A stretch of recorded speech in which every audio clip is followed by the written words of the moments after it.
अगली अगर बात करें तो शास्त्री को लेकर है, और शास्त्री को लेकर कंफ्यूजन किसी और ही लेवल का है। देखिए, और लेवल इसमें ऐसा है कि शास्त्री को लेकर जो भर्ती और विज्ञापन है पोस्ट कोड 817, ये दिसंबर 2020 को परीक्षा हुई। रिजल्ट जो है वो 23 दिसंबर 2021 को आया ये हमीरपुर कर्मचारी चयन आयोग से।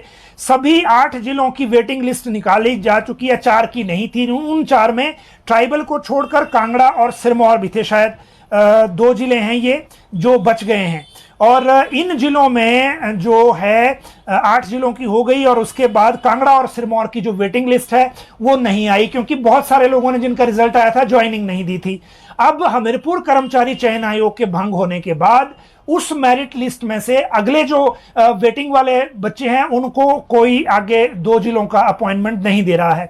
अब ये सरकार से बार बार मिल रहे हैं, आज भी सचिवालय में धक्के खा रहे थे ये रेणुका, जयप्रकाश, कपिल, अमित, गौरी प्रसाद, लोकेश, हिमांशु, इन्होंने आज फिर से एक ज्ञापन दिया, ये सेक्रेटरी से भी मिल रहे हैं। अब दिक्कत यह है कि हमीरपुर कर्मचारी चयन आयोग में वेटिंग पैनल के लिए जैसे यूनिवर्सिटीज में होता है कि 1 साल का ही पीरियड रखते हैं और 1 साल के बाद वो ऑटोमेटिकली लैप्स हो जाता है, इसमें लैप्स होने वाली बात है नहीं। लेकिन उसके बावजूद कोई इनका रिजल्ट या इनका हल कोई नहीं निकाल रहा, और उसकी सबसे बड़ी वजह यह है कि हमीरपुर कर्मचारी चयन आयोग भंग हो गया है। तो ये एक उलझन शास्त्री में है। अगली बात करें तो अगली जो बात है वो है पीजीटी आईपी के केस में, और जो फैसला आज प्रोनाउंस हुआ हाई कोर्ट में और जो रिजल्ट 6 साल के बाद आया है। देखिए, आज जो प्रोनाउंसमेंट हुई है हाई कोर्ट में वो पीजीटी आईपी केस में है। 2017 में इसकी पिटीशन हुई थी, 6 साल बाद नतीजा आया था। सबसे पहले मामला ट्रिब्यूनल में गया, और इसलिए गया क्योंकि राज्य सरकार ने उस वक्त पीजीटी आईपी के लिए जो आरएनपी रूल बनाए उसमें 5 साल के एक्सपीरियंस की शर्त डाल दी भर्ती नियमों में। ऐसा पूरे देश में कहीं नहीं था, और ये शर्त डाली गई थी ओनली आउटसोर्स वाले जो कंप्यूटर टीचर हैं उनको एज देने के लिए, ताकि जिन्होंने स्कूलों में जो ऑलरेडी पढ़ा रहे हैं उनको ये इसमें एडिशनल एज मिल जाए सिलेक्शन की प्रक्रिया में। और ये जो टोटल इनकी पोस्टें थी, इसी कारण जब ये वहां भरने के लिए गए तो इसको चैलेंज किया गया। बात भी सही थी, क्योंकि और किसी पोस्ट कोड में इस तरह की शर्त नहीं थी। अब राज्य सरकार की तरफ से इसमें जब उस वक्त की सरकारें थी तो रिप्लाई फाइल करने में देरी हुई, और उस कारण 6 साल तक ये मामला लटका रहा।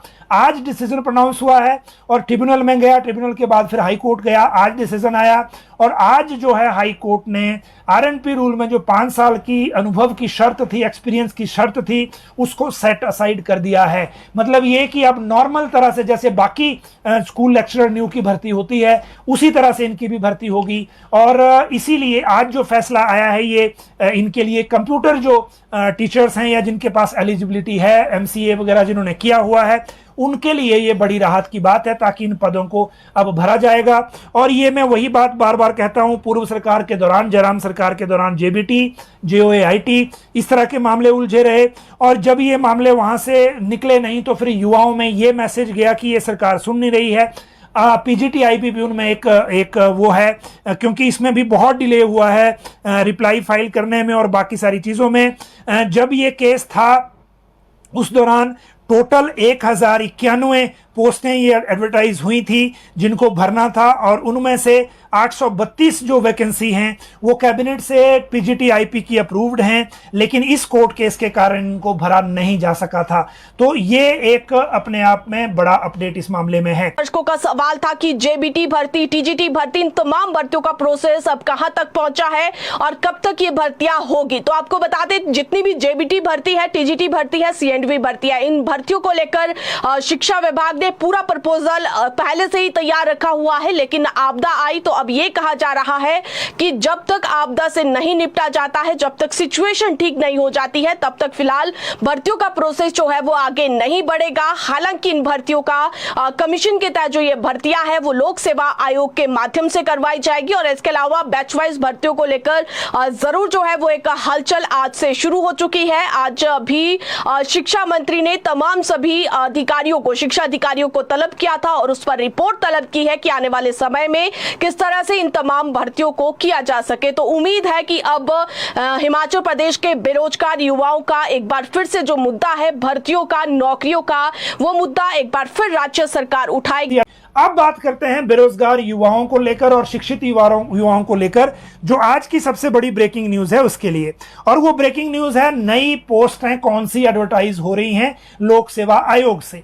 आज लोक सेवा आयोग ने राज्य सरकार को चिट्ठी भेजकर परमिशन मांगी है 6 पोस्ट कोड एडवर्टाइज करने की। और 6 पोस्ट कोड जो एडवर्टाइज करने हैं, इससे पहले मैं आपको बता दूं कि जो पोस्ट कोड 958 है वेटनरी फार्मासिस्ट, इस पोस्ट कोड में डॉक्यूमेंट वेरिफिकेशन का शेड्यूल आ गया है, क्योंकि इसमें जो परीक्षा है एडवर्टाइजमेंट इसकी हुई थी पहले 24/5/2022 को। इसका जो टेस्ट था, स्क्रीनिंग टेस्ट, वो 16/10/2022 को हुआ। इसका जो डिक्लेयर हुआ रिजल्ट वो हुआ 21/12/2022 को। 539 इसमें पास घोषित किए गए हैं। इनका डॉक्यूमेंट वेरिफिकेशन 28 अगस्त से शुरू हो रहा है और ये होने के बाद जो इलेक्ट्रीशियन और डिस्पेंसर है उनका भी फिर सिलसिलेवार शुरू हो जाएगा, जिसके कारण जो सब स्टेशन अटेंडेंट वाले जो हैं वो घबराए हुए हैं। लेकिन ये तो है बात उन मामलों की जिसमें लोक सेवा आयोग को लिमिटेड एक्सेस जो है हमीरपुर कर्मचारी वेबसाइट, जो आयोग की वेबसाइट का मिल गया है, उसी वजह से अब ये डॉक्यूमेंट वेरिफिकेशन का शेड्यूल आ पाया है। तो मतलब ये हुआ, अब बाकी भर्तियां जिनमें डॉक्यूमेंट वेरिफिकेशन पेंडिंग है वो भी एक एक करके शुरू हो जाएंगी, क्योंकि जो एक्सेस है वेबसाइट का वो लोक सेवा आयोग ने डायरेक्टली अपने पास ले लिया है। दूसरी बात करें नई भर्तियों की, जो मैं आपको बता रहा था कि 6 नए पोस्ट कोड कौन से एडवर्टाइज होने वाले हैं, जिनको लेकर आवेदन हमीरपुर कर्मचारी चयन आयोग पहले भी ले चुका है। ये पोस्ट कोड जो हैं, जो अब आने वाले हैं, वो है junior office assistant accounts, post code 1072। इसमें जो टोटल पोस्टें हैं वो 42 हैं, सिविल सप्लाई की ये भर्ती है। दूसरा है जो कंपनी कमांडर, मुझे लगता है होमगार्ड का है, ये 4 पोस्टें इसमें हैं। फिर है पोस्ट कोड 1073, ये है ऑपरेशन थिएटर असिस्टेंट। इसमें पोस्ट भर्तियां हैं 162, हेल्थ डिपार्टमेंट की ये भर्ती है। फिर है पोस्ट कोड 1036 जूनियर ऑडिटर, 37 इसमें पद हैं और ये भी है स्टेट ऑडिट डिपार्टमेंट की भर्ती है। फिर है पोस्ट कोड 1078, ये हैं जेई इलेक्ट्रिकल बिजली बोर्ड धर्मशाला, ये धर्मशाला विंग के हैं। 78 इसमें पोस्ट हैं। 68 शायद एडवर्टाइज हुई हो या 78 हुई हो, लेकिन 78 या 68 में से कोई फिगर होगा। जब हमीरपुर आयोग ने आवेदन किया था तो उसमें 78 थी, लोक सेवा आयोग ने सरकार को भेजा है तो उसमें 68 है, तो गैप जब ये एडवर्टाइज होगा तो आप देख लें। लेकिन फिर एक पोस्ट कोड है 6 जो है वो है 1025 आयुष फार्मासिस्ट, 41 पोस्टें इसमें हैं। तो इस तरह से टोटल 364 पदों के लिए 6 पोस्ट कोड की भर्तियां शुरू होने वाली हैं। राज्य सरकार से इनको एडवर्टाइज करने की अनुमति लोक सेवा आयोग ने मांगी है। जब ये अनुमति मांगी गई तो उस फाइल पर कार्मिक विभाग ने लिख दिया है कि इस अनुमति को मांगने की जरूरत नहीं थी, क्योंकि इसको लेकर लोक सेवा आयोग पहले से एम्पावर है, जो राज्य सरकार ने नोटिफिकेशन कर रखी है, और इसीलिए इसमें इसको मांगने की जरूरत नहीं थी। लेकिन फिर भी जब मांग लिया तो हाँ ही समझिए, और उसके बाद ये एडवर्टाइज हो जाएंगी। जो 3 पोस्ट कोड ऑलरेडी रिजल्ट के लिए चले हुए हैं वो घोषित हो जाएंगे, क्योंकि डॉक्यूमेंट वेरिफिकेशन का शेड्यूल आ गया। कंडक्टर की परीक्षा होने वाली है, क्योंकि उसमें भी सीडी रिकॉर्ड की मिल गई है लोक सेवा आयोग को। तो कहने का मतलब यह है कि जो फंसी हुई भर्तियां थी उनको लेकर लगभग मामला बहुत तेज चल रहा है। मसला सिर्फ एक है कि जिनमें एफआईआर हुई है उनका सरकार क्या करेगी, क्योंकि उसको लेकर अभी कैबिनेट ने हो सकता है कॉल कर लेनी हो, या फिर साथ में दूसरी बात यह है कि ये भी पॉसिबल है कि जो राज्य सरकार है वो भी वंस फॉर ऑल एक ही डिसीजन जो है इसमें ले ले, और फिर कैबिनेट जो फिर इसमें उस तरह से आगे भर्ती को लेकर बढ़ा जाए।